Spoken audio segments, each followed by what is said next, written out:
What's up, everybody? Back for another Star Rail video, and surprise, surprise, we have a Prydwen tier list update. This actually came out a couple days ago for, funny enough, Pure Fiction of all things. I was kind of expecting them to have one on the newest MOC within the next couple of days, but it looks like that probably won't be happening until 3.0, so that's a little interesting. But apparently they completely revamped Pure Fiction. Like, I mean, completely revamped it. They have a absurd amount of characters in the lowest tier, like insane F tier, uh, depending on how you rank the tier 0, tier 10. You know, if you go tier 0, that's broken, tier 10 is broken, whatever it is. Insane. So let's actually go over the changelog because they don't actually show the characters.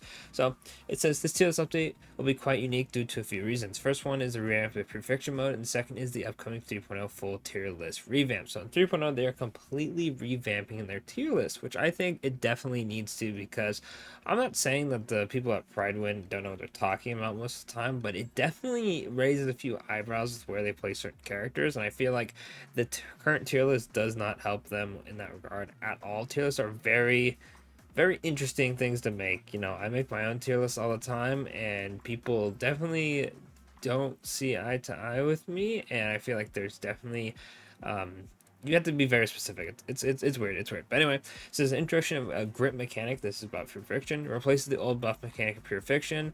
Buffs are more generic in nature so far. Constantly respawning non-boss enemies. Result in the field always have 5 enemies or 5 enemies at a time. Much heavier AoE focus. Units like Himiko with the follow-up attack will be a lot better. Characters such as, funny enough, the new Herda will be really good for this. Having more characters said. Argenti is just like loving it over here. Boss enemies now always take damage when any non-elite enemy dies. Even more focus on AoE. And then it says, after testing and comparing our results against the first set of data under Perfection's new rules, here is a general theme of changes to the meta and the tier list. Characters capable of hitting 3 to 5 enemies frequently are more powerful, while characters with more singular focused damage are weaker. Characters with trigger on killer condition effects that scale on number of enemies in the fight are stronger. Argenti, all that. Support, sustains, and specialists that play into kits of any of the characters included in the categories above are now stronger. Then it says, now before you look at the updated perfection ratings, here are a few things to note. Only one phase is currently available, one set of grip buffs, and one set of enemies, limiting the amount of testing and data that can be collected. Compared to a pre-revamp version of the mode, the current phase is one of the easiest ever. Both our testing and the data show that on average, most characters can reach way higher scores than before. Yeah. Erudition is heavily favored in this mode, even more so than before. The Herd is a new limited erudition. Oh, just Herd of Glaze. We love it here. Apex Amplifiers are in an unusual position right now. All of Sunday, Fugue, Robin, Jiaoqiu, Runmei are strong arguments for tier 0. They each have a team that has shown it can obliterate the rework game mode and can work independently of each other. While we feel some do have an edge over others, we are going to wait for the reset of the herder, another phase of Pure Fiction, and more data for placing someone in tier 0. Okay, that's fair enough. That's good to know before we look at it. Because all the above, there won't be a detailed change log this time. It's more than a blank slate that is work in progress due to all limitations, and with the next phase, we will know more about the direction Hoyo wants to take the mode in. Okay, we already mentioned the revamp several times. Here's some information about what we plan to change. Okay, this is for the upcoming tier 3.0 or tier list for 3.0. Current DPS specialist categories will be killed. Specialist categories is a relic from the early days of HSR, where break and non-crit archetypes were less popular, and we created it to distinct them from each other. But nowadays, crit and non-crit DPS just fill the same role, kill things. Fair enough. New category will be created. Main DPS damages for all archetypes, crit, break, dot, follow-up will be placed here. As the name suggests, these characters are primarily used as the main damage source on the team, no matter their archetype. New category will be created. Hybrid. Hybrid categories are characters that, on top of doing damage, have some support abilities that help the team, either via buffs or debuffs. What is important, they can do both decent damage and support at the same time. So probably like March, Topaz, Jade. Jade, Topaz, Moze, Black Swan. Yeah. Pierce Force, whose damage is negligible, will also still remain in the Amplifier category. Here are a few examples. Maybe even Link Shield, but Shield be an exception, pairing two guys at the same time. Ooh, that's cool. There will be a lot of changes coming with that update, especially in the Apex category, as we will have to change the criteria and pit the crit archetype against all the others. That's why we didn't make any drastic changes in the current Pure Fiction. 4 times 10 tier 0 DPS characters, for example. I see, okay. So let's take a look at it. All right.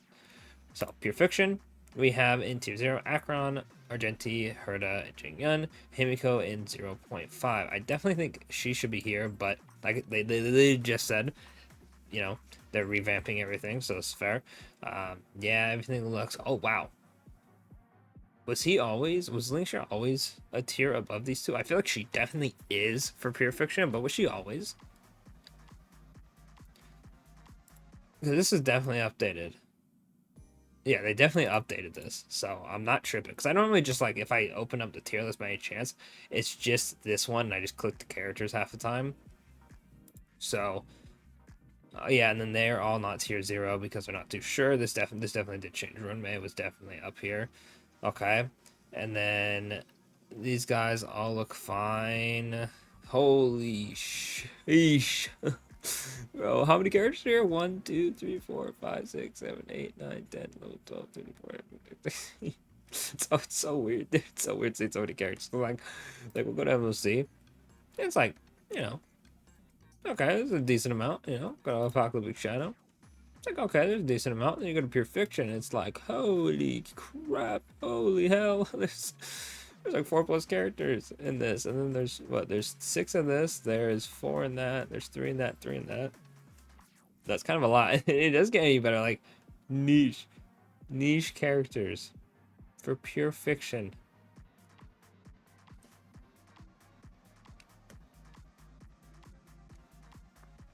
That's crazy, bro.